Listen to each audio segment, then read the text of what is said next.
విధానాల్ని ప్రజలు తిరస్కరించి ఘోరంగా ఓడించారు. దాని చుట్టూ రాజకీయం నడవాలి. చంద్రబాబు నాయుడు విధానాల్ని విశ్వసించి ప్రజలు ఓటేశారు.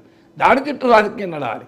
కానీ వ్యక్తుల మతం చుట్టూ, మత విశ్వాసాల చుట్టూ జరిగే రాజకీయం సమాజానికి శ్రేయస్కరమవుతుందో ఆలోచించాలి. Right sir. తిరుమల చుట్టూ వివాదాలు కొత్త కాదు సార్. గతంలో కూడా వైఎస్ఆర్ హయాంలో మతయేతరులు తిరుమల దర్శనానికి వస్తూ ఉన్నారనేది ఒక వివాదం. ఆ తర్వాత 7 కొండల్ని 5 కొండలు చేసేద్దామని వైఎస్ఆర్ అనుకున్నారనే ఒక విమర్శ, ఇదంతా చూసాం. కానీ ఇప్పుడు అవుతున్నంత వివాదం అప్పుడు కాలేదు సార్.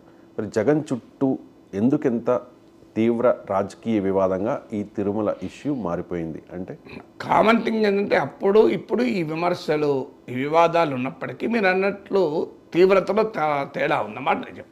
ఎందుకు తేడా ఉంది అంటే దీనికి డిఫరెంట్ రీజన్స్ ఉన్నాయి. ఒకటి, అప్పుడున్న రాజకీయ క్లైమేటు, ఇప్పుడున్న పొలిటికల్ క్లైమేట్ చాలా తేడా. రాజశేఖర రెడ్డి ముఖ్యమంత్రిగా 2004లో అయ్యారు. సో ఆయన ముఖ్యమంత్రిగా 2009లో రెండోసారి ఎన్నికయ్యారు. అప్పుడు దేశంలో కాంగ్రెస్ నాయకత్వంలో యూపీఏ ప్రభుత్వం ఉంది, రాష్ట్రంలో కాంగ్రెస్ ప్రభుత్వం ఉంది. దేశంలో మత రాజకీయాల ప్రభావము ఈ స్థాయిలో లేదు. సో అందువల్ల నేషనల్ పొలిటికల్ క్లైమేట్లోనే ఈ మౌలికమైన తేడా ఉంది. దేశం ఈ గతం 2004లో 2010 మధ్య కాలంలో, అంటే ఒక 15 ఏళ్ల క్రితం, 20 ఏళ్ల క్రితం భారత రాజకీయాల్లో మత రాజకీయాల ప్రభావానికి, ఇప్పుడు మత రాజకీయాల ప్రభావానికి మధ్య గణనీయమైన తేడా వచ్చింది. అయితే ఆంధ్రప్రదేశ్ పైన ఈ మత రాజకీయాల ప్రభావం చూపలేదు ఇప్పటిదాకా. ఎందుకు చూపలేదు అంటే ఆంధ్రప్రదేశ్లో లింగ్విస్టిక్ ఐడెంటిటీ, రిలీజియస్ ఐడెంటిటీని డామినేట్ చేస్తూ వచ్చింది. భాషాపరమైన అస్తిత్వము మతపరమైన అస్తిత్వంని డామినేట్ చేసింది. మీరు తెలంగాణలోనైనా మతపరమైన అస్తిత్వం ముందుకు వస్తుంది, కారణం ఇక్కడ నిజాం పాలనలో ఉండడం వల్ల. మీరు ఆంధ్రప్రదేశ్లో భాష, మాట, సంస్కృతి, కట్టుబాట్లు, మీరు ముస్లింలు, హిందువులు కూడా తెలియదు. సో అందువల్ల ఆంధ్రప్రదేశ్కున్న స్వభావం అది. అందువల్ల ఇప్పటిదాకా అలాగే ఆంధ్రప్రదేశ్ రాజకీయాల్ని మతం చుట్టూ కాకుండా వెల్ఫేర్ ఎజెండా చుట్టూ ఆంధ్రప్రదేశ్ రాజకీయాలు నడిచాయి. కానీ ఇటీవల కాలంలో దేశంలో రాజకీయ వాతావరణం మారడం, అది ఆంధ్రప్రదేశ్ రాజకీయాల్లో కూడా ప్రవేశించింది. మీరు బీజేపీతో టీడీపీ కలవడము, జనసేన నాయకుడు పవన్ కళ్యాణ్ ఒక్కసారిగా చేగువెరా నుంచి హిందుత్వాకు మారిపోవడము, ఆయన చేగువెరా సిద్ధాంతాలతో ఇన్స్పైర్ అయ్యి, రెవల్యూషనరీ విజన్ ఆఫ్ చేగువెరాతో ఇన్స్పైర్ అయ్యి ఆయన ఇప్పుడు రిలీజియస్ విజన్ వైపు వచ్చేసాడు. సో పవన్ కళ్యాణ్ ఇప్పుడు ఆంధ్రప్రదేశ్ రాజకీయాల హిందుత్వ ఐకాన్ అయిపోయాడు. సో అలా ఈ పరిణామాలన్నీ మారడం మొదటి కారణం. రెండవ కారణం, రాజశేఖర రెడ్డి ఆయన బతికున్న సమయంలో, ఆయన ముఖ్యమంత్రిగా ఉన్న సమయంలో ఈ వివాదాలు నడిచాయి. ఆయన ప్రతిపక్ష నాయకుడిగా ఉన్న సమయంలో వివాదం లేదు.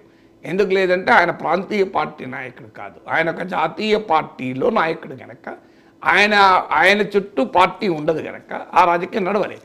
ముఖ్యమంత్రి అయ్యాక నడిచింది. కానీ అప్పటికి ఆయన వెరీ పాపులర్ చీఫ్ మినిస్టర్. ఇప్పుడు ఆయన మతం ఎవరు అని ఎవరు పట్టించుకున్నాడు? ఆయన ఆరోగ్యశ్రీ స్కీమ్ వల్ల కొన్ని లక్షల కుటుంబాలకు మంచి వైద్యం లభించిందని ఆనందంలో ఉన్నారు. ఆయన మతం గురించి ఎవరు ప్రస్తావించారు?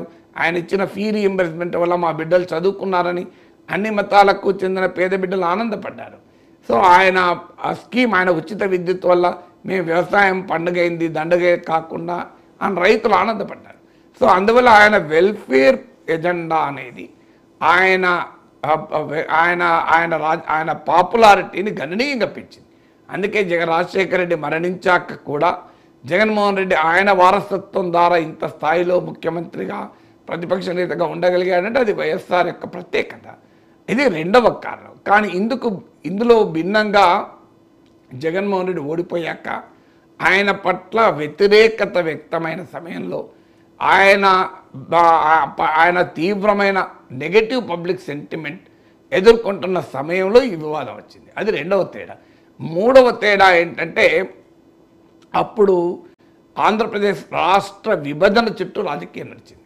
మీరు రాజశేఖర రెడ్డి ఉన్న సమయంలో పాలిటిక్స్ దేని చుట్టూ నడిచింది? తెలంగాణ ఉద్యమము, సమైక్యవాదము. ఎప్పుడు కూడా ఒక ప్రాంతీయ అస్తిత్వము, భాషాపరమైన అస్తిత్వము, మరో రకమైన అస్తిత్వం డామినేట్ చేసినప్పుడు రిలీజియస్ ఐడెంటిటీ బేస్డ్ పాలిటిక్స్ ఆ స్థాయిలో ప్రభావం చూపదు. అది మూడో కారణం. అందువల్ల అప్పుడంతా రాష్ట్రం విడిపోకూడదా, సమైక్యంగా ఉండాలా, ఇది కదా చర్చ. మీరు 2008లో టీఆర్ఎస్ ఎమ్మెల్యేలంతా రిజైన్ చేయడము, వాళ్ళు 33% ఓటింగ్ తెలంగాణలో తెచ్చుకోవడము. సో ఈ తెలంగాణ ఉద్యమం చుట్టూ రాజకీయం నడిచింది. అందువల్ల రాష్ట్ర విభజన చుట్టూ రాజకీయం నడవడం వల్ల మీకు మతపరమైన అంశాలు అడపాదడపా చర్చలోకి వచ్చినా అవి డామినేట్ చేయలేకపోయారు. ఇక నాలుగవది, రాజశేఖర రెడ్డి టైంలో ఆయన మతం ఏది అనేది ఆయన అంతగా ప్రదర్శించుకోలేదు కూడా. మీరు ఒక్క బ్రదర్ అనిల్ కూడా చాలా కంట్రోల్ ఉండేవాళ్ళు. అడపాదడపా బ్రదర్ అనిల్ యాక్టివిటీస్ కాంట్రవర్సీ అయ్యేది. కానీ రాజశేఖర రెడ్డి కట్టుబొట్టు ఆయన విధానము, ఆయన వ్యవహార తీరి, ఆయన పర్సనాలిటీ అంతా కూడా ఆయన హిందువు కాదు అనే అంశం కూడా ఎవరికి పట్టింపు లేకుండే. ఆయన చనిపోయినప్పుడు ఆయన అంత్యక్రియలు క్రైస్తవ మతాచారాల ప్రకారం జరిగేంత వరకు సమాజంలో చాలామందికి ఆయన అసలు హిందువు కాదా క్రిస్టియనా అనే ఆలోచన కూడా ఉందని అనుకోను. అప్పటి వరకు ఆ థింకింగ్ కూడా ఎవరికి లేదు. ఈ 4 ప్రధాన కారణాల రీత్యా రాజశేఖర రెడ్డి కాలంలో ఇది వివాదం కాలేదు. జగన్మోహన్ రెడ్డి కాలంలో వివాదం కావటానికి కారణం, జగన్మోహన్ రెడ్డి ఏమో ఆయన రాజశేఖర రెడ్డి మరణానంతర సానుభూతి వెల్లువలో నాయకుడయ్యాడు గనక మతపరమైన అంశాలు తనకు నష్టం కలిగిస్తాయి అని బహుశా అనుకున్నట్టుగా లేదు. అందువల్ల ఆయన తన మత విశ్వాసాలని మరింత బహిరంగంగా ప్రదర్శించడం మొదలుపెట్టాడు. మీకు విజయమ్మ బైబిల్ పట్టుకొని ఎన్నికల ప్రచారం చేయడం, బ్రదర్ అనిల్ ఇప్పుడు షర్మిలకు జగన్కు పడకపోవచ్చు, కానీ వైఎస్ షర్మిల జగన్ కోసం పాదయాత్ర కూడా చేశారు కదా. అందువల్ల జగన్ కుటుంబం ఒకవైపు విజయమ్మ బైబిల్ పట్టుకొని ప్రచారం చేయడం, మరోవైపు బ్రదర్ అనిల్ యాక్టివిటీస్ బహిరంగంగానే జరగడం, ఇంకోవైపు క్రిస్మస్ వస్తే పులివెందుల చర్చిలో వెళ్ళి కేకులు కట్ చేసుకోవడం. సో ఇవన్నీ కూడా బహిరంగంగా తమ మత విశ్వాసాలు ప్రదర్శించడం మొదలుపెట్టారు. కుటుంబ సమేతంగా జెరూసలేం వెళ్ళడం తప్పన్నామా ప్రజాస్వామ్యంలో తప్పేమీ కాదు. వ్యక్తికి ఏ మత విశ్వాసమైనా ఉండడే, కానీ ఆయన రాజకీయాల్లో, ప్రజాస్వామిక రాజకీయాల్లో, సెక్యులర్ కంట్రీలు ఇవన్నీ అసలు ఇష్యూనే కాదు.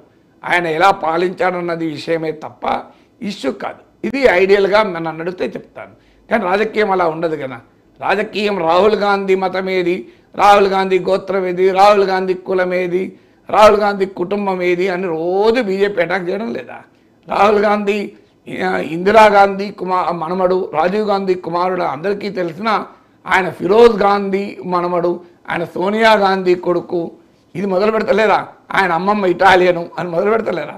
సో అందువల్ల మనం కోరుకునేది ఐడియల్గా ఒక డెమోక్రటిక్ సెక్యులర్ అవుట్లుక్ ఉన్న నాలాంటి వాడు అసలు రాజకీయాలకు ఇదెందుకు అన్ని ముఖ్యం?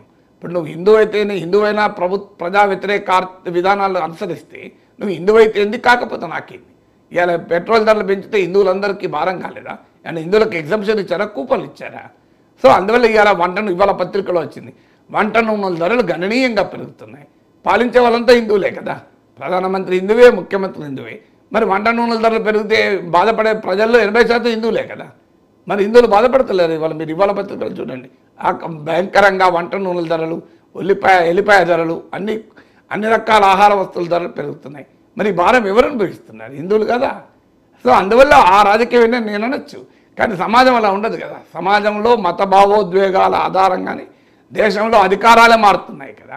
దేశంలో అధికారాలు మారుతున్న సమయంలో జగన్మోహన్ రెడ్డి ఎప్పుడైతే తండ్రి మరణం వల్ల ఏర్పడిన సానుభూతి వెల్లువతో రాజకీయాల్లో ఎదిగాడో, ఆయన మతం ప్రభావము, మత భావోద్వేగాల ప్రభావము తన వైపు ఉంటుంది అని బహుశా గుర్తించలేదా? గుర్తించినా తన మత విశ్వాసాలు ప్రకటించుకోవడానికి ఇష్టం ఉండవచ్చు. దాని పర్యవసనంగా ఇవాళ ఈ వివాదమైంది. అందుకే రాజశేఖర రెడ్డి టైంలో వివాదం ఈ స్థాయిలో జరగకపోవడానికి స్పెసిఫిక్ పొలిటికల్ రీజన్స్ ఉన్నాయి. Right sir. ఆంధ్రప్రదేశ్లో ఎన్నికల తర్వాత ప్రతి అంశంలోనూ వైసీపీ టీడీపీల మధ్య డైలాగ్ వార్ కొనసాగింది సార్. మొదట్లో వైసీపీ టీడీపీ